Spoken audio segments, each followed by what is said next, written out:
రాకాలోకంకి స్వాగతం. ఈ కంటెంట్ మీకు నచ్చినట్టయితే లైక్ చేయండి, మీ బంధుమిత్రులకు షేర్ చేయండి. ఇప్పటివరకు సబ్స్క్రైబ్ చేసుకోకపోతే సబ్స్క్రైబ్ బటన్ని నొక్కండి, అదేవిధంగా బెల్ ఐకాన్ని కూడా తప్పనిసరిగా నొక్కండి. జై హింద్ మిత్రులారా. మనమంతా కూడాను ప్రస్తుతం లద్దాఖ్ అల్లర్ల గురించి, ఐ లవ్ మొహమ్మద్ పేరిట దేశంలో ముఖ్యంగా ఉత్తరప్రదేశ్, గుజరాత్, బీహార్ ఈ ప్రాంతాల్లో జరుగుతున్నటువంటి అల్లర్ల గురించి, అదే సమయంలో ఏషియా కప్ క్రికెట్ మ్యాచ్ గురించి, వీటి గురించి ఎక్కువగా ఆలోచిస్తున్నాం, చర్చిస్తున్నాము. మన బ్రెయిన్ స్పేస్ అంతా కూడా వాటి గురించే ఉంది. మీడియా స్పేస్ కూడా వీటి మీదనే ఎక్కువగా దృష్టి పెడుతోంది. ఈ సమయంలో ఒక కీలకమైనటువంటి డెవలప్మెంట్ జరిగింది. వ్యూహాత్మకంగా అత్యంత ప్రాధాన్యం ఉన్నటువంటి డెవలప్మెంట్ జరిగింది. ఒక పరిణామం జరిగింది. ఆ పరిణామం మీద మీడియా ఫోకస్ లేదు. ఆ పరిణామం ఏంటంటే, భారతదేశానికి చెందినటువంటి ఒక యుద్ధ నౌక వేల కిలోమీటర్లు సముద్ర మార్గంలో ప్రయాణం చేసి మన దేశానికి చాలా దూరంలో ఉన్నటువంటి మధ్యధరా సముద్రంలో ఒక ద్వీప దేశంలో, ఐలాండ్ నేషన్, దానిలో డాక్ చేసింది. దీనిలో ప్రత్యేకత ఏంటి అని అనుకోవచ్చును. ఆ వెళ్ళినది, దానికి ఉన్నటువంటి అడ్వాన్స్డ్ సెన్సార్స్ ఉన్నాయి, అదేవిధంగా చాలా స్టెల్త్ సిస్టమ్స్ ఉన్నాయి. ఈ స్టెల్త్ ఫీచర్స్ ఉన్నాయంటే రహస్యంగా అనేక కార్యకలాపాలు అది నిర్వహించగలదు. అది దాడులు చేసినా కూడాను పైకి ఎటువంటి హడావిడి కనిపించకుండా చాలా నిశ్శబ్దంగా దాడి చేయగలదు. వీటితో పాటు దానిలో ఉన్నటువంటి వెపన్స్ అన్నీ కూడా స్టేట్ ఆఫ్ ది ఆర్ట్, అంటే అత్యాధునికమైనవి.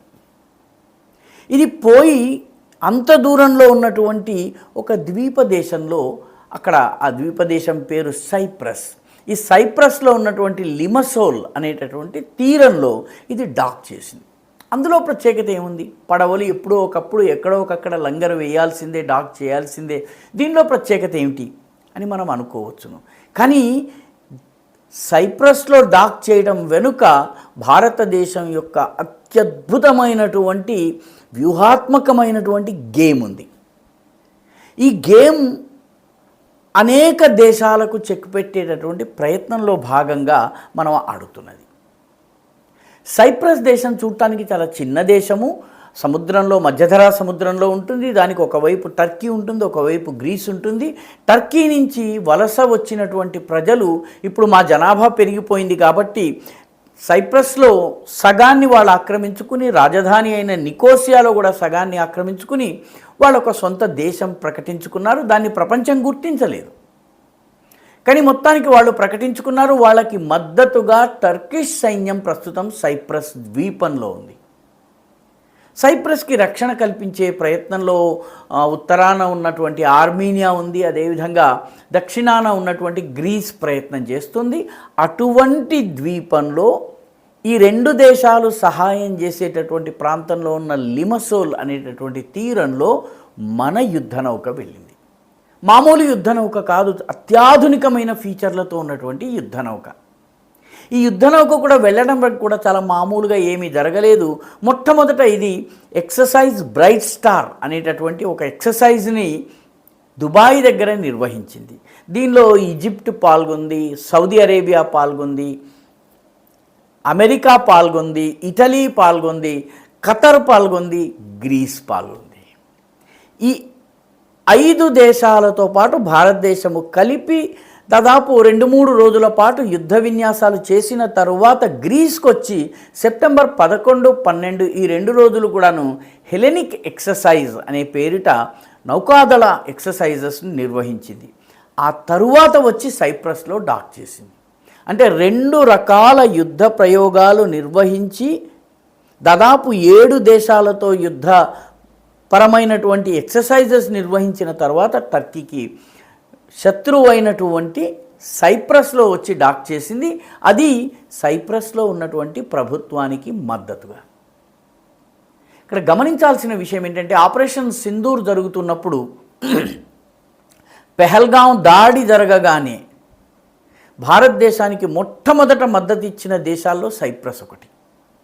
సైప్రస్ చూడటానికి చాలా చిన్న దేశం అయినప్పటికీ కూడాను ఆర్థికంగా చాలా బలమైనటువంటి దేశము. అంతేకాకుండా యూరోపియన్ యూనియన్లో దీనికి కీలక పాత్ర ఉంది. ప్రస్తుతం యూరోపియన్ యూనియన్తో వాణిజ్య ఒప్పందాలు కుదుర్చుకునేటటువంటి ప్రయత్నాలు జరుగుతున్నాయి.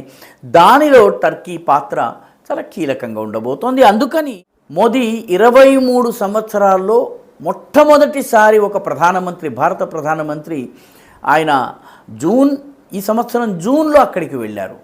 అంటే ఏప్రిల్లో పహల్గాం సంఘటన, మేలో ఆపరేషన్ సింధూర్, జూన్ లోపల ఆయన వెళ్ళినటువంటి దేశం సైప్రస్. నిజానికి మోదీ యొక్క మొట్టమొదటి విదేశ ప్రయాణం సైప్రస్కి జరిగింది. సైప్రస్ తర్వాత అమెరికా, కెనడా, అక్కడి నుంచి మళ్ళీ క్రొయేషియా, ఆ తర్వాత భారత్కు వచ్చారు. కాబట్టి మోదీ జూన్లో వెళ్ళారు. ఆ తరువాత సెప్టెంబర్ నెల చివరి భాగంలో ఈ ఐఎన్ఎస్ త్రికండ్ అనేటటువంటి యుద్ధ నౌక వెళ్తుంది. ఈ యుద్ధ నౌక పేరు ఐఎన్ఎస్ ఇండియన్ నేవల్ షిప్ త్రికండ్. ఈ త్రికండ్ అనేటటువంటిది వెళ్ళి అక్కడ డాక్ చేసింది. ఇక్కడ గమనించాల్సిన విషయం ఏంటంటే, టర్కీ పహల్గాం సంఘటన జరిగిన వెనువెంటనే పాకిస్తాన్కి మద్దతు ఇచ్చింది. ఆపరేషన్ సింధూర్ సమయంలో టర్కీ యొక్క డ్రోన్స్ని ఉపయోగించేందుకు టర్కిష్ సైనికులు పాకిస్తాన్ భూభాగంలో ఉన్నారు. మన దాడుల్లో చనిపోయినటువంటి వాళ్ళలో టర్కిష్ సైనికులు కూడా ఉన్నారు. కాబట్టి టర్కీ గుడ్డిగా పాకిస్తాన్ని సమర్థిస్తూ వస్తోంది. అంతేకాకుండా ఇటీవల టర్కీకి చెందినటువంటి ఒక యుద్ధ నౌక కరాచీ పోర్టుకు వచ్చింది. అంటే ఇది ప్రత్యక్షంగా భారత్ని రెచ్చగొట్టడమే. అందుకే మన ప్రధానమంత్రి మధ్యధరా సముద్రము, మెడిటరేనియన్ సీలో ఉన్నటువంటి ఈ సైప్రస్ని, టర్కీని, ఆర్మీనియాని చేరదీసి టర్కీ కాదు, గ్రీస్, ఆర్మీనియా, సైప్రస్ వంటి అనేక దేశాలను కూడగట్టి టర్కీని దిగ్బంధనం చేసేటటువంటి ప్రయత్నం చేస్తున్నారు. అందులో భాగంగానే ఈ ఐఎన్ఎస్ త్రికండ్ వెళ్ళింది.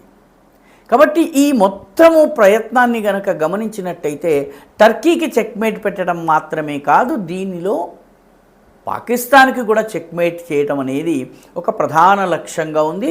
అంతర్జాతీయ దౌత్య వ్యవహారాలు ఒక చదరంగపు బోర్డు అని కనుక భావిస్తే, పాకిస్తాన్కి టర్కీ సహాయం ఏదైతే ఉందో అదొక ఎత్తుగడ, ప్రత్యర్థి ఎత్తుగడ అయితే దానికి జవాబుగా సైప్రస్లో ఐఎన్ఎస్ త్రికండ్ని మోహరించటము చాలా ముఖ్యమైనటువంటి డెవలప్మెంట్గా మనం చూసుకోవాలి.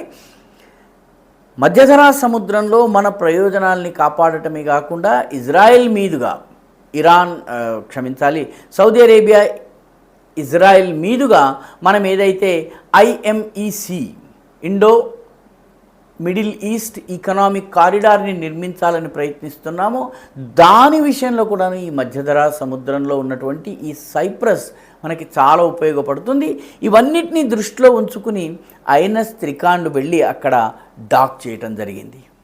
కాబట్టి చూడటానికి చాలా చిన్న ఎత్తుగడ, కానీ పాకిస్తాన్కి లైఫ్ లైన్గా ఉన్నటువంటి టర్కీని ఇరకాటంలో పెట్టడం, ఇబ్బందిలో పెట్టడము, టర్కీ ప్రధాన శత్రువుల్ని కూడగట్టడము, అత్యాధునికమైనటువంటి మన యుద్ధ నౌకను అమెరికాతో, సౌదీ అరేబియాతో, ఖతర్ తోటి సైనిక విన్యాసాలు చేసి ఆ తరువాత గ్రీస్తో సైనిక విన్యాసాలు చేసిన తర్వాత తీసుకెళ్ళి నేరుగా సైప్రస్లో మోహరించటం. సైప్రస్లో ఇప్పటికే ముస్లిం భాగాలన్నింటిలో కూడా టర్కిష్ సైనికులు ఉన్నారు.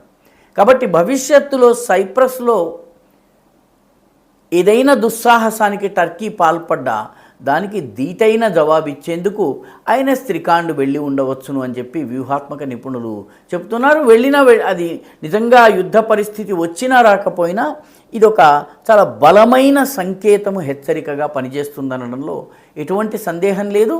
సైప్రస్ యూరోపియన్ యూనియన్కి ప్రస్తుతం అధ్యక్ష పదవిలో ఉంది, దానికి సంబంధించిన అడ్వైజరీ కౌన్సిల్కి. కాబట్టి మనతో వాణిజ్య ఒప్పందాలు చేసుకోవడంలో సైప్రస్ కీలక పాత్ర వహించే అవకాశం ఉంది. అదేవిధంగా సైప్రస్కి సంబంధించినటువంటి యూరో బ్యాంక్ అనేటటువంటి బ్యాంకు ఈ మధ్య బొంబాయిలో తన బ్రాంచ్ని తెరిచింది. అంటే సైప్రస్లో కానీ గ్రీస్లో కానీ వ్యాపారం చేయాలనుకున్నటువంటి భారతీయ ఆంట్రప్రెన్యూర్స్ కానీ, పారిశ్రామికవేత్తలు కానీ, ఉద్యమశీలత ఉన్నటువంటి వాళ్ళు కానీ వీళ్ళందరికీ కూడా ఈ బ్యాంకు ఒక మాధ్యమంగా పనిచేస్తుంది. అందుకే యూరో బ్యాంక్ యొక్క మొట్టమొదటి ఏకైక బ్రాంచ్ ముంబైలో ఏర్పాటు చేయడం జరిగింది. కాబట్టి ఈ రకంగా చూసినట్లయితే రాబోయే 4 సంవత్సరాల్లో సైప్రస్కి భారతదేశము 3 కీలకమైన రంగాల్లో సహకారం ఇవ్వబోతోంది. ఒకటి డిఫెన్స్, సైప్రస్ యొక్క రక్షణ, రెండవది సైప్రస్ యొక్క సముద్ర జలాలలో భద్రత, దాని ప్రయోజనాల్ని కాపాడే విషయంలో సహకారము, మూడవది సైప్రస్లో ఉన్నటువంటి సైనికులకు, టెలికాం విభాగంలో ఉన్నటువంటి వాళ్ళకి, అక్కడ ఉన్నటువంటి శాస్త్ర పరిశోధనలు చేసే వాళ్ళకి ట్రైనింగ్ ఇవ్వడం, తద్వారా సైప్రస్ టర్కీ నుంచి వచ్చేటటువంటి దాడిని ఎదుర్కొనేలా సన్నద్ధం చేయటము ఈ రాబోయే 4 ఏళ్లలో భారత సైన్యం చేయబోతోంది. ఈ మొత్తం ప్రయత్నాల్లో భాగంగానే ఐఎన్ఎస్ త్రికాండ్ లిమసోల్ తీర ప్రాంతంలో, సైప్రస్లో ఉన్నటువంటి లిమసోల్ తీర ప్రాంతంలో లంగరు వేసింది. ఈ వీడియో మీకు నచ్చినట్టయితే లైక్ చేయండి, షేర్ చేయండి, ఈ ఛానల్కు సబ్స్క్రైబ్ చేయండి. మీ అభిప్రాయాన్ని కమెంట్ల రూపంలో తప్పనిసరిగా పంపించండి.